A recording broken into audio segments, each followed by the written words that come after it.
श्री सद्गुरु महाराज की जय। उपस्थित सत्संग प्रेमी महानुभावों, माताओं एवं बहनों, कर्म कैसे होता है विचार कीजिए। 5 कर्म की इंद्रियां हैं, 5 ज्ञान की इंद्रियां हैं और 4 अंतःकरण की इंद्रियां हैं। कर्म की इंद्रियां हैं हाथ, पैर, लिंग और मुंह। ज्ञान की इंद्रियां हैं आँख, कान, नाक, जिह्वा और त्वचा तथा अंतःकरण की इंद्रियां हैं मन, बुद्धि, चित्त और अहंकार। इंद्रियों का राजा मन है। मन ज्ञान इंद्रियों को प्रेरित करता है, ज्ञान इंद्रियां कर्म इंद्रियों को प्रेरित करती है, तब कर्म होता है। ज्ञान इंद्रियां कर्म इंद्रियों को प्रेरित नहीं करे तो कर्म नहीं होगा। आप चुपचाप बैठे रहिए, कोई कर्म नहीं होगा। जैसे मन में आया कि जाना है कहीं, देखिए कर्म कैसे होता है। मन में उठा विचार जाना है, वह मन ज्ञान इंद्रियों को पहले प्रेरित करता है, फिर ज्ञान इंद्रियां कर्म इंद्रियों को प्रेरित करती है। आप इस तरीके से समझिए। आप रास्ते रास्ते जा रहे हैं, आँख से देखते हैं कि सिनेमा का पोस्टर लगा हुआ है। आँख का इतना ही काम है। आँख ज्ञान इंद्रियां हैं, मन है राजा। जाना चाहिए कि नहीं जाना चाहिए, संकल्प विकल्प शुरू हो गया। बुद्धि निर्णय करती है, जैसी बुद्धि होगी वैसा निर्णय करेगी। आपकी बुद्धि सबल है तो उस तरह का निर्णय होगा, आपकी बुद्धि निर्बल है तो उस तरह का निर्णय होगा। बुद्धि निर्णय करती है और कर्म इंद्रियां काम शुरू कर देती है और उठकर चल देते हैं। इसलिए ज्ञान इंद्रियों का कर्म इंद्रियों से बड़ा तालमेल है। देखिए ज्ञान इंद्रियां कैसे कर्म इंद्रियों को फंसाती है। आंख देख लिया, पैर सिनेमा हॉल पहुंचा दिया। कर्म इंद्रियां ज्ञान इंद्रियों का वरण कर लेती है।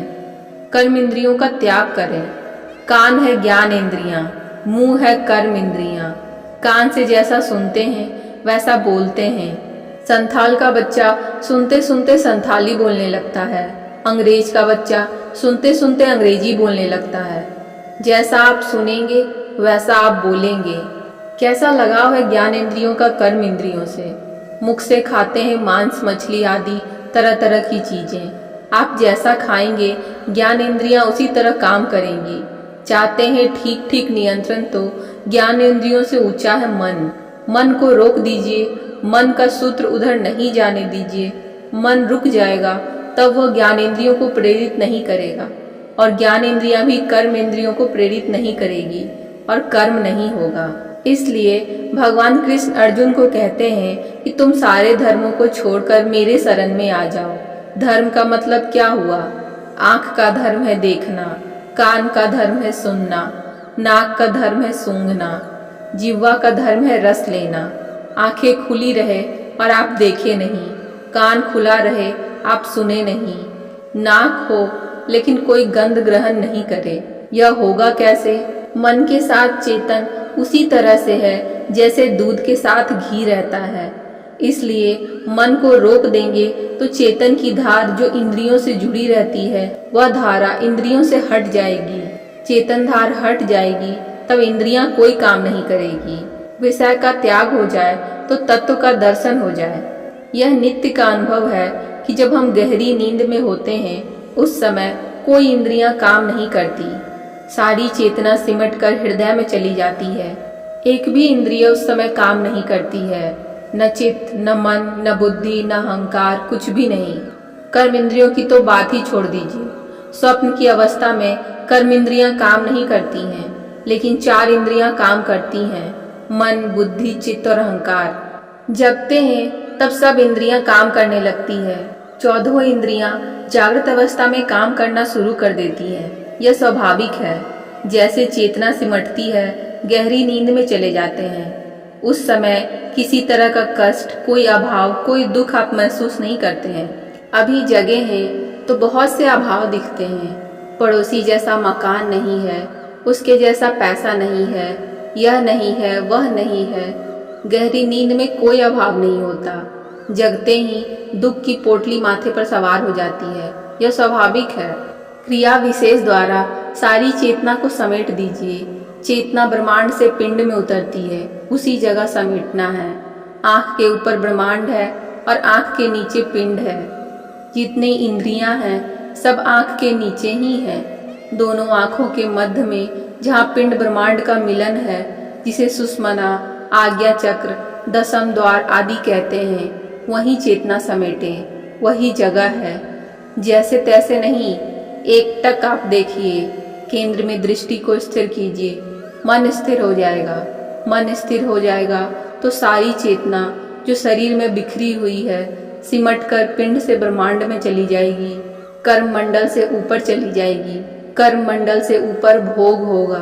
विचार कीजिए कि आप आँख, कान, नाक, मुंह, त्वचा के धर्मों से ऊपर उठ गए हैं। सारी इंद्रियों से सिमटकर आप ब्रह्म की तरफ हो गए हैं।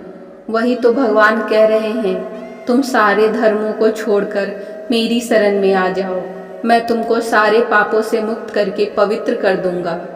और गुरु महाराज कहते हैं, यही मानुष देह समैया में करु परमेश्वर में प्यार, कर्म धर्म को जला खाक कर देंगे तुमको तार। इसके लिए क्रिया है, जो सीखे हैं कीजिए, जो नहीं सीखे हैं सीख कर कीजिए। दृष्टि को स्थिर करने की युक्ति दृष्टि योग की क्रिया। दृष्टि योग के पहले क्या क्या करना पड़ता है यह आप सुन चुके हैं। जैसे आप दोनों हाथों से किसी चीज को पकड़िए तो शरीर का सारा बल उस पकड़ में आ जाता है। दृष्टि जब स्थिर होगी तब शरीर में बिखरी सारी चेतना सिमट कर एक जगह केंद्रित हो जाएगी। जैसे चेतना सिमटती है उसकी गति उलट जाती है, उसका ऊर्ध्वगमन होने लगता है, अंधकार से प्रकाश में चले जाते हैं। ध्यान के बल से आप सारे पापों से ऊपर उठकर प्रकाश में चले जाते हैं। अब आपका कर्म पहले जैसा नहीं होगा। प्रकाश मंडल में उल्टा सुल्टा कर्म नहीं होगा। जीव जब तक अंधकार मंडल में रहेगा तब तक उल्टा सुल्टा कर्म होता रहेगा। ध्यान के बल से ही आप माया मंडल से, कर्म मंडल से ऊपर उठ सकते हैं। इसके लिए स्थूल ध्यान है, सूक्ष्म ध्यान है, सूक्ष्मातीत सूक्ष्म ध्यान है। करते करते आप सारे मंडलों से पार हो जाएंगे। वही परम पद है, उसको परमात्मा का धाम कहते हैं। उसकी शरण में आप चले जाएंगे, उसकी गोद में आप चले जाएंगे तो सारे पापों से आप जुदा हो जाएंगे। आप उंगली माल का नाम तो सुने ही हैं, रत्नाकर का नाम सुने ही होंगे। कभी कहीं किसी ग्रंथ में पढ़े हैं कि उनको कर्म का फल भोगना पड़ा। रत्नाकर कितने बड़े हत्यारे थे, बाद में वाल्मीकि नाम पड़ा। कहने का मतलब है कि भगवान कृष्ण ने कह दिया, कितना भी बड़ा दुराचारी क्यों न हो, पतित से पतित क्यों न हो, यदि कोई अन्य भाव से मुझको भजता है तो वह शीघ्र ही धर्मात्मा हो जाता है और वह परम शांति को प्राप्त करता है। वह क्रिया करके आप उस मंडल में जाएंगे जहाँ सारे विकारों से मुक्त हो गए, परमात्मा में मिलकर परमात्मा हो जाएंगे। अब कर्म का फल आपको भोगना नहीं पड़ेगा, चिल्ला चिल्ला कर भोगना नहीं पड़ेगा। अज्ञानी चिल्ला चिल्ला कर भोगते हैं और ज्ञानी हंस हंस कर भोगते हैं। जो गुरु महाराज का दर्शन किए होंगे वो जानते होंगे। बैठे हैं यहाँ, सूरत कहाँ चली जाती थी, तुरंत सिमटे चले गए पिंड से ब्रह्मांड में। लगता था सो गए, सोते नहीं थे। पोस्टेड ग्लैंड का ऑपरेशन जब पटना में हो रहा था, सभी डॉक्टर चिंतित थे कि कैसे इतने बड़े महापुरुष का ऑपरेशन करेंगे, कहीं चूक ना हो जाए। चिंता में थे। गुरु महाराज कहते हैं, क्या सोच रहे हैं, कहिए तो लिख कर दे देते हैं, निर्भय होकर कीजिए। बोले और चले गए पिंड से ब्रह्मांड में। बेहोशी का इंजेक्शन नहीं दिया गया। ऑपरेशन के बाद ब्रह्मांड से पिंड में आ गए। पूछते हैं डॉक्टर से, ऑपरेशन हो गया? कहा हाँ महाराज जी हो गया। उनमें एक सत्संगी डॉक्टर भी थे।